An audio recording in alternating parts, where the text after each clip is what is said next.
Hi guys, welcome to the channel. तो आज हम जिस चीज़ के बारे में पढ़ने जा रहे हैं वो है एक 11th क्लास का सबसे बेसिक कॉन्सेप्ट जिसको बोलते हैं अकाउंटिंग इक्वेशन। सो गाइस, ये अकाउंटिंग इक्वेशन जो है वो क्या होती है। तो सबसे पहले मैं अकाउंट्स सब्जेक्ट के बारे में बात करता हूँ। तो गाइस, आज तक अपन ने अभी जो है वो जर्नल एंट्री के बारे में समझ लिया होगा कि जर्नल एंट्री क्या होती है, या एक थोड़ा सा जो है वो एक इंट्रो मिला होगा कि जर्नल एंट्री क्या होती है। तो सब ने समझा होगा कि इसके अंदर एक डेबिट होता है अमाउंट, और एक इसमें जो है वो एक क्रेडिट अमाउंट भी होता है। तो एक डेबिट और एक क्रेडिट होगा तभी एक जर्नल एंट्री जो है वो पूरी हो सकती है। एक्चुअली जो है वो इसी से हमारा ये कॉन्सेप्ट जो है वो अकाउंटिंग इक्वेशन का भी बनता है। तो ये अकाउंटिंग इक्वेशन का कॉन्सेप्ट कैसे बनता है, तो गाइस मैं यहाँ पे अगर मैं टेक्निकल टर्म्स में बात करूँ तो अकाउंटिंग इक्वेशन अगर बुक्स में जो आपको देखने को मिलेगी वो क्या होगी, assets is equals to liabilities plus capital. Assets is equals to liabilities plus capital, ये हमारी अकाउंटिंग इक्वेशन होती है। असेट्स का मतलब क्या होता है कि जो हमारे पास जो हमने जो हमारे सामान है हमारे पास। फॉर एग्जांपल जैसे मैं बिज़नेस के बारे में यहाँ पे बात करूँ आपसे, तो जैसे बिज़नेस के अंदर क्या हो सकता है कि आपका जो शॉप हो सकती है कि जहाँ आप बिज़नेस कर रहे हो बैठ के, आपके आसपास आप देखोगे कि किराने की दुकान भी होती है और कपड़े की दुकान भी होती है। तो गाइस क्या होता है कि उनकी हो सकता है वो शॉप खुद की हो सकता है वो शॉप उनकी रेंट की हो। तो हम यह मान के चलते हैं कि मान लो उनकी शॉप खुद की है, तो वो बिल्डिंग उनकी असेट हो गई। प्लस असेट क्या हो सकती है, और जो उनका जो स्टॉक है, जैसे कि एक कपड़े वाला है तो वो कपड़ा लेके आ रहा है बाज़ार से, तो वो कपड़ा उसका असेट है, वो स्टॉक जो है वो उसका असेट हुआ। ऐसे ही हम दो लायबिलिटीज़ के बारे में भी बात करते हैं कि उसकी लायबिलिटीज़ क्या हो सकती है। उसकी लायबिलिटी हो सकती है, मान लो उसने किसी से उधार पैसे लेके स्टॉक खरीदा। जो स्टॉक खरीदा उसके पास स्टॉक खरीदने के जो है वो कपड़ा बेचना तो चाहता था, लेकिन उसके पास क्या था कि कपड़े थे ही नहीं।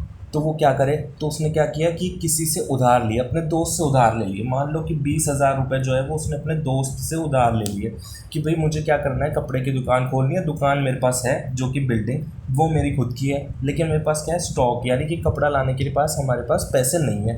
तो ऐसा करते हैं कि हम लोन ले लेते हैं 20,000 रुपये का। फ्रेंड से बोला उसने कि यार मुझे 20,000 का लोन दे दे, मैं तेरे को चुका दूंगा, जैसे ही मैं कपड़ा लाऊंगा फिर उसको मार्केट में बेचूंगा, जो प्रॉफिट होगा मैं उसको तुमको 20,000 रुपये वापस लौटा दूंगा। तो ये उसकी लायबिलिटी हो गई, उसको उधार चुकाना है तो वो उसकी लायबिलिटी है 20,000 रुपये।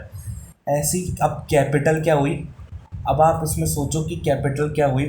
तो हम ऐसा मान सकते हैं कि उसकी जो बिल्डिंग थी, यानी क्योंकि उसकी बिल्डिंग उसकी खुद की थी तो वो उसके लिए एक असेट भी थी और वो उसके लिए एक खुद की कैपिटल भी थी। अब ये थोड़ा सा आपको जो है वो कॉम्प्लेक्स लग रहा होगा, लेकिन अब इसी एग्जाम्पल को जो बिजनेस से रिलेटेड है, उसी एग्जाम्पल को मैं आपको एक छोटी सी बात से जो है वो समझाता हूँ। कैसे, मान लो कि ये बिजनेस नहीं है कुछ भी, आपको क्या करना है, एक चॉकलेट खरीदनी है। वो चॉकलेट आती है 20 रुपए की, 20 रुपए की वो चॉकलेट आती है। अब आपके पास क्या है, 20 रुपए पूरे नहीं है, तो क्या करोगे, आप बोलोगे कि यार मेरे पास 20 रुपये जो है वो पूरे नहीं है, तो मेरे पास 10 रुपये तो है मेरे पास, और लेकिन 10 रुपये और चाहिए होंगे, तो मुझे 20 की चॉकलेट खरीदनी है। ये चॉकलेट आपकी क्या हो गई, ये आपकी असेट हो गई। अब मान लो आपने 20 रुपये की चॉकलेट खरीदी। अब कैसे खरीदी, तो 20 रुपये की आपने चॉकलेट जो खरीदी वो आपकी असेट है। और कैसे खरीदी आपने कि 10 रुपये तो आपके पास खुद के पास ही थे, तो ये आपकी कैपिटल हुई। यानी कि जो आप खुद से पैसा लगाते हो वो आपकी कैपिटल है। चाहे से वो आप बिल्डिंग आपकी खुद की है तो वो भी आपने बिज़नेस में, क्योंकि बिल्डिंग आप खुद की है और आप जो है वो दुकान यानी कि वो आपकी खुद की है, आप उसी से जो है वो वहीं बैठ के बिज़नेस करोगे, तो वो आपकी कैपिटल हुई। जो आप खुद से लगा रहे हो वो सब कुछ आपका कैपिटल है। प्लस आप बोल रहे हो 10 रुपये तो थे, लेकिन 10 रुपये आपने क्या किए, आपने अपने भाई से उधार लिए, सिस्टर से उधार लिए, कह सकते हैं आपने अपनी सिस्टर से उधार ले लिए कि यार 10 रुपये मैं तुझे बाद में दे दूंगा, मेरी अगले महीने की पॉकेट मनी मिलेगी, लेकिन मुझे 20 की चॉकलेट जो है वो खानी है, तो आप मुझे क्या करो, 10 रुपये आप मुझे उधार दे दो। ये लोन मान लो एक छोटा सा 10 रुपये का। तो यानी कि आपने जो 20 रुपये की यहाँ जो चॉकलेट खरीदी वो आपकी एसेट हुई, और 10 रुपये जो आपने खुद से लगाए वो आपकी कैपिटल हुई, और जो आपने उधार लिए किसी से वो आपकी लायबिलिटी हुई।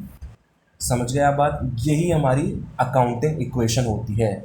तो अब इसी चीज़ को आप बिजनेस से, किसी भी बिजनेस से आप रिलेट कर सकते हो। ये चॉकलेट वाला एग्जांपल जो है वो ये आप किसी भी बिजनेस से रिलेट कर सकते हो।